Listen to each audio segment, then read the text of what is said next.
पराभूत मवियाला आता ईव्हीएम वरती संशय आहे। मवियाकडून फेर मतमोजणीच्या मागणीचा जोर पाहायला मिळतोय। ईव्हीएम आणि व्हीव्हीपॅट मशीनची पडताळणी करण्याची माजी आमदार राजन साळवी यांनी मागणी केलेली आहे। तर निवडणूक निर्णय अधिकाऱ्यांना देखील त्यांनी निवेदन दिलेले आहे।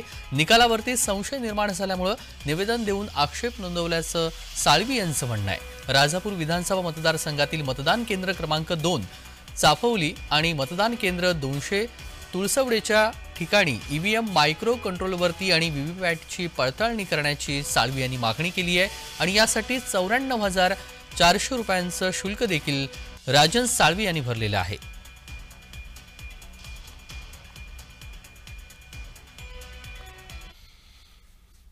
आणि दरम्यान कोणी कोणी फेर मतमोजणीची मागणी केलेली आहे ते पाहूयात।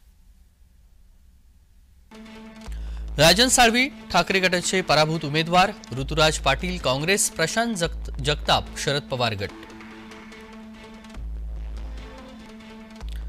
दीपेश म्हात्रे ठाकरे गट, राणी लंके शरद पवार गट, प्राजक्त तनपुरे शरद पवार गट, रमेश वाघबे काँग्रेस, अशोक पवार शरद पवार गट, माणिकराव शिंदे शरद पवार गट। पराभूत मवियाला ईव्हीएम वरती संशय आहे आणि त्यांनी फेर मतमोजणीची मागणी केली आहे।